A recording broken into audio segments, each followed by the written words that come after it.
In today's video, let us look into the Indian polity questions from the UPSC Prelims question paper of 2022, 2023 as well as 2021. And I have given the source of these questions. These are related only to Indian polity and how you can arrive at the answers. I could also do of the previous years if you need, but I just did for the 3 years because these are the latest ones. And coming to the first question, this question is of 2022. So consider the following statements. Pursuant to the report of H.N. Sanyal Committee, the Contempt of Court Act of 1971 was passed. Second one, the Constitution of India empowers the Supreme Court and the High Court to punish for contempt of themselves. The Constitution of India defines civil contempt and criminal contempt. In India, the Parliament is vested with the powers to make laws on contempt of court. So, which of the statements given above are correct? So, if you see this book, that is the Indian Polity by M. Lakshmikant, if you go to the Supreme Court chapter under chapter 26, it is written that Supreme Court has two powers. It has the power to punish for the contempt of the court. Similarly, if you also go to the High Court chapter, it also is written that High Court also has two powers, that is power to punish for the contempt of court. So we know that that statement is right. Here it is also written that the expression contempt of court has not been defined by the Constitution. Okay, so we know that Constitution defines civil contempt and criminal contempt. This statement is wrong. Third one is wrong. So this eliminates these two options. So now we are left with only two options, that is A or B. So A, we are not sure. Okay. So coming to the fourth, that is in India, the Parliament is vested with the powers to make laws on the contempt of court. See, Parliament is vested with the powers to make laws on anything. So that has to be right. So the answer will be B here. Okay, and also if you are still not sure, you can just reverse the statement and check. That is, in India, the Parliament is not vested with the powers to make laws on contempt of court. That's for definitely false, right? So you know that the statement is right. So here the answer is B. So the next question. Consider the following statements. A bill amending the Constitution requires a prior recommendation of the President of India. When a constitution amendment bill is presented to the President of India, it is obligatory for the President of India to give his or her assent. A constitution amendment bill must be passed by both the Lok Sabha and Rajya Sabha by a special majority, and there is no provision for joint sitting. So which of the statements given above are correct? So again, coming to the Indian Polity book by Lakshmikant, under chapter 10, you have the procedure for amendment of the Constitution has been laid down under the Article 368 is as follows. So it says here that it does not require the prior permission of the President of India. So that statement is wrong. There is also no provision for holding a joint sitting. Okay. So come here. Here the seventh point tells that the President must give his assent to the bill. So if we come back to the question, here it says that it requires a prior recommendation of the President of India. We know that that is false. Here only all three options are eliminated and we have left with only one answer. But even these statements are also present. The Constitution Amendment Bill is presented to the President of India. It is obligatory for the President of India to give her assent. This we saw, it was right. A Constitution Amendment Bill must be passed by both the houses by both the Lok Sabha and Rajya Sabha by special majority, and there is no provision for joint sitting. Even this also we saw here, there is no provision for joint sitting. So the answer is B. So coming to the next question, that is, which of the following are the exclusive powers of the Lok Sabha? Here exclusive powers means it is present only with the Lok Sabha and the Rajya Sabha doesn't have these powers. So the first statement is to ratify the declaration of emergency, to pass a motion of no confidence against the Council of Ministers, to impeach the President of India. So select the correct answer using the code given below. So that is only present only with the Lok Sabha. So if we see the Indian Parliament chapter under chapter 22, it says that the functions of the Parliament, not the Lok Sabha, of the Parliament is it can impeach the President. So this statement, it is not exclusive to the Lok Sabha, it is present with the parliament. So with this, these two options are eliminated. We are left with two options. So if we also go to the emergency chapter, you can see that in the emergency chapter, it is said that the emergency can be passed by the parliament. Okay, so even the first statement will be false. So we are left with only one option. And if we see here, it is also mentioned that the Rajya Sabha cannot remove the Council of Ministers by passing a no confidence motion. So that is exclusively power of the Lok Sabha. So the answer will be B, 2 only. Coming to the next question, this is also from 2022 prelims.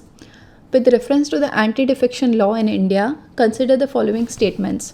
The law specifies that a nominated legislature cannot join a political party within 6 months of being appointed to the House. The law does not provide any time frame within which the presiding officer has to decide a defection case. Which of the following statements are correct? So if we see the chapter on defection, it is told that a nominated member joins a political party after the expiry of 6 months. Okay.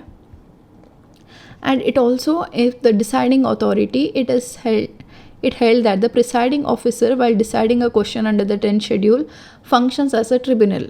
Nowhere in this chapter it is mentioned about the time frame within which the presiding officer must decide a case of defection. Okay, so we know that the first one is wrong. So the answer will be B, that is 2 only. Coming to the next question. The Attorney General of India and Solicitor General of India are the only officers of the government who are allowed to participate in the meetings of the Parliament of India. That is the only officers. Okay, you must always remember that such extreme statements, usually it will be false. Only officers. If you think like practically, it can be true that they are the only 2 officers who are allowed to participate in the meetings of Parliament of India. And second statement, according to the Constitution of India, the Attorney General of India submits his resignation when the government which appointed him resigns. It is told that according to the Constitution of India. Okay, so which of the following statements are right? Now, if you see this chapter, that is chapter 52, which talks about the Attorney General of India, it is told here that conventionally, he resigns when the government resigns or is replaced and he is appointed on its advice. As he is appointed on its advice. It is by convention. It does not say that the Constitution tells that. So that statement is wrong. So what will be the option in this case? It will be D. Neither 1 and 2, because second statement is also wrong. First statement is also wrong. Coming to the next question. This was of 2023 prelims. If a particular area is brought under the 5th schedule of the Constitution of India, which one of the following statements best reflects the consequence of it? This would prevent the transfer of land of tribal people to non-tribal. It would create a local self-governing body in that area. It would convert that area into a union territory. The state having such areas would be declared as a special category state. Okay. This question talks about the 5th schedule. So if you go, there is a chapter that is scheduled and tribal areas, which talks about the 5th schedule under chapter 41. It says that under this, such regulations may prohibit or restrict the transfer of land by or among members of the scheduled tribes. Okay, to regulate the allotment of land to the members of the scheduled tribes. So the most close in these 4 options will be option 1, because nowhere in this entire book or anywhere it is mentioned that it would create a local self-governing body or that it would convert the area into an union territory. The statement itself is absurd. You can understand that. So among these statements, the right answer would be A. That is, it would prevent the transfer of land of tribal people to the non-tribal people. Coming to the next question. This is again of 2023 prelims. With reference to the Deputy Speaker of Lok Sabha, consider the following statements. As per the rules of procedure and conduct of business in Lok Sabha, the election of the Deputy Speaker is held on such a date as the Speaker may fix. There is a mandatory provision that the election of the candidate as Deputy Speaker of Lok Sabha shall be either from the principal opposition party or the ruling party. The Deputy Speaker has the same power as of the Speaker when presiding over the sitting of the House, and no appeal lies against his rulings. Okay, so it is telling that they have the same powers. Okay, the well-established parliamentary practice regarding the appointment of Deputy Speaker is that the motion is moved by the Speaker and duly seconded by the Prime Minister. So, which of the statements given are correct? So, if we see again the chapter on Parliament under the Indian Polity book by Lakshmikant, there is a paragraph on Deputy Speaker of the Lok Sabha. It says that the date of election of the Deputy Speaker is fixed by the Speaker. So it is fixed by the Speaker. We know that first among A or B into one should be the option. And also if we see this fourth option, there is nowhere in this entire chapter it is mentioned that for this the motion it should be duly seconded by the Prime Minister. If you have read this chapter, you will know that nowhere it is mentioned that. Okay, so by these two things you know that C and D are eliminated from these options. So we are left with only two options. So the second statement, that is, there is a mandatory provision that the election of the candidate as a Deputy Speaker of the Lok Sabha shall be either from the principal opposition party or the ruling party. Okay, again anywhere you read this chapter, it is nowhere mentioned that there is like any such mandatory provisions. So we also know that statement is false. So there is only one option remaining, that is option A, that is 1 and 3 only. Coming to the next question of 2023 prelims. In essence, what does due process of law mean? A. The principle of natural justice, the procedure established by law, fair application of law, equality before law. If we see the chapter on fundamental rights, it distinguishes between the procedure established by law as well as the due process of law. Okay, it is also told that the due process of law is present in the American Constitution. Hence, the validity of a law that has been prescribed a procedure cannot be questioned on the ground that the law is unreasonable, unfair or unjust. Okay, so it deals with the fairness question or the reasonability question or the justness question.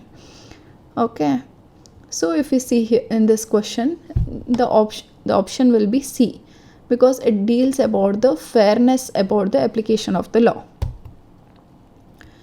Answer is C. So the next question, consider the following organizations, bodies in India: the National Commission for Backward Classes, the National Human Rights Commission, the National Law Commission, the National Consumer Disputes Redressal Committee. How many of the above are constitutional bodies? This is like an easy question, because if you see the Indian Polity book, under this you have a list of all the constitutional bodies. You can see that there is only one among the list given here, that is National Commission for Backward Classes. So the option here will be only one. The rest are not constitutional bodies. So coming to the next question of 2023 prelims, consider the following statements. If the election of the President of India is declared void by the Supreme Court of India, all acts done by him or her in the performance of duties of his or her office of the President before the date of decision becomes invalid. Second one, elections for the post of President can be postponed on the ground that some legislative assembly has been dissolved and elections are yet to take place. When a bill is presented to the President of India, the Constitution prescribes time limits within which he or she has to declare his or her assent. How many of the above statements are right? Okay, again if you come to the same book, Indian Polity by Lakshmikant, in that chapter 17, which talks about president, it says that if the election of the person as a president is declared void by the Supreme Court, acts done by him before the date of declaration of the Supreme Court are not invalidated and continue to remain in force. Okay, so with this we know that that statement was false. And also, if we see this in the chapter on president, it tells that the president has to give his assent to the bill, or can withhold his assent to the bill, or return the bill. So withholding the assent, which means that here there is no time frame prescribed within which the president must give his assent. It is just told that they have to, when a bill is sent to the president, he can either give his assent, withhold his assent, or return his assent. So there is no time frame given. So we know that that was false, and even the other statement was false. So remaining is that the second statement, that is, elections for the post of president can be postponed on the ground that some legislative assembly has been dissolved and elections are yet to take place. Even this statement has been nowhere written in this book. Okay, also if you see the NCERTs, also this is not mentioned. And if you also are continuously reading the newspaper, you keep hearing about some legislative assembly being dissolved, and that does not mean that the post of the president, elections for the post of the president, can be postponed. So in this case the option will be D, that is none of the above. So these are the questions from UPSC Prelims 2022, 2023 and 2021. So I hope that this will help you in understanding how you have to go about reading the Indian Polity book for your UPSC Prelims preparation. So the main book in Indian Polity will be the Indian Polity by M. Lakshmikant. Along with that, also read the NCERTs of 10th standard and 11th and 12th. This will be helpful for your prelims preparation for the Indian Polity part. Thank you. See you again in my next video. Until then, bye.